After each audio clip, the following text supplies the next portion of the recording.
Ndagusuhuje wowe ubana natwe mu makuru ndetse n'ibiganiro bibageraho igihe hano kuri Zepafo TV. Uyu mwanya reka tubane turebera hamwe amakuru ari kuvugwa mu gihugu cya Iran, ndetse bigaragara ko ya ntambara iri kugenda ifata indi ntera, ndetse intera ihangayikishije isi muri rusange, ku buryo bishobora kuza kurangira bibaye intambara ihuriwemo n'ibihugu byinshi cyane kuri ino si y'abazima. Uyu munsi rero nibwo igisirikare cya Leta Zunze Ubumwe za Amerika cyagize gutya cyohereza abandi basirikare basaga ibihumbi 2 bagiye gufasha abasirikare bari mu mirwano hariya mu burasirazuba bwo hagati, aho bahanganye n'igihugu cya Iran. Ni intambara imaze iminsi igera ku byumweru birenga 2, akaba ari intambara igiye ifata indi ntera, dore ko imaje gutwara ubuzima bwa benshi. Abagera ku 1444 bamajije kwitaba Imana hariya mu gihugu cya Iran,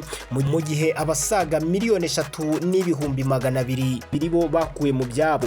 Ubwo rero kandi ni nako mu gihugu cya Libani naho abagera ku 422 bamajije kuba bakurwa mu byabo n'intambara ihanganishije igihugu cya Israel kikomeza kugaba hariya ku ngabo za Hezbollah, nazo ziri kwifatanya n'igihugu cya Iran mu kurwanya igihugu cya Israel ndetse na Leta Zunze Ubumwe za Amerika. Byaje kurangira iyi ntambara rero ikaze bitewe nuko igihugu cya Iran atsembye kikaritsira ko nta bwato na bumwe buzigera bwambuka mu kira gice cya Hormuz, aho bavuga ko nta bwato bushobora kuzigera rimwe buhambuka butwaye ibikomoka kuri peteroli cyangwa se n'ibindi bicuruzwa.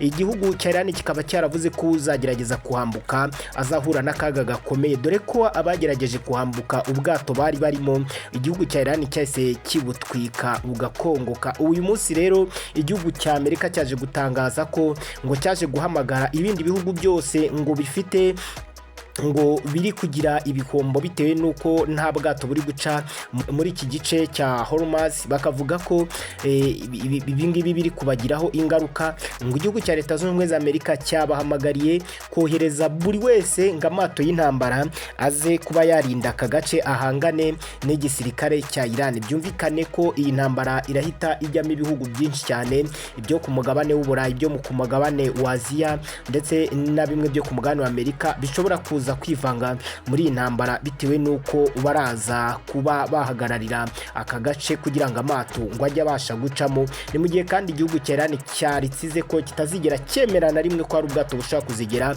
buca muri kariya gace. Ibi ngibi bikaba bigaragara ko bihangayikishije cyane. Ni mu gihe umunyamabanga mukuru wa UN akaba ari Antonio Guterres akaba yaje kugira gutya agira igihugu cya Israel guhagarika kurwana ndetse n'igihugu cya Libani, bakaba bajya ku meza y'ibiganiro ngo bakaganira bakareka imirwano kuko iri gukomeza guhitana abasivile benshi cyane. Dore nk'uyu munsi hapfuye abagera kuri 15 baba mu gisata kigendanye no kwita ku buzima bw'abantu, babandi babagenda barokora abagiye bakomereka cyangwa se bakavura n'abafite n'ibindi bibazo by'uburwayi. Abangaba 15 babaganga bakaba baje gupfa bahitanwe n'ibisasu bya Israel byaturutse hariya muri Israel bikaza kugwa hariya muri Libani bikaza kwica aba bari mu bikorwa by'ubutabazi.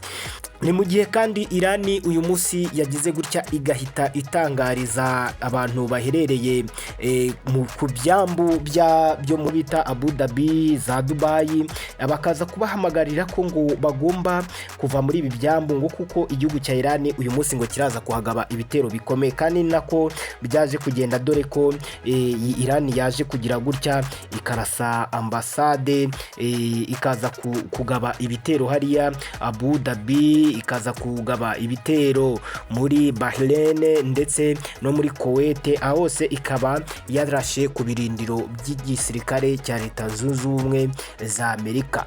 Uyu munsi kandi twaba twabwira ko Israel yaje kugaba ibitero bigera ku 150 mu bice bitandukanye mu gihugu cya Iran, aho ngo yahigaga ibisasu bya balistike ndetse n'ububiko bwabyo, ikaba yaje ngo kubirasaho ndetse ngikaza no kurasaho babirasira. Iran kandi na Hezbollah babo bakaba bigambye ko bahagabye ibitero bikomeye cyane ari mu gihugu cya Israel, ndetse Irani ikaba yaje no kugira gutya ikarasa kuri ambasade y'igihugu cya Leta Zunze Ubumwe za Amerika hariya muri Iraq, ndetse bikaba bivugwa ko yaje gukubita radari yari iherereye hariya muri kiriya gice ngo ikayangiza bikomeye cyane. Aya niyo makuru aba yiriwe avugwa cyane, ndetse ikigaragara nuko ibihangayikishije ari ukuntu iyi si igiye kwibona mu ntambara yo kujya kurinda uko peteroli yajya yambuka, bikarangira bose bisanze bari mu ntambara barwana n'igihugu cya Irani. Ngayo nguko mwakoze kwana natwe, andi makuru mu mwanya muto uri imbere, wowe jya ubana natwe ubundi ugiye gukurikirira updates bageraho igihe hano kuri Zepafo TV.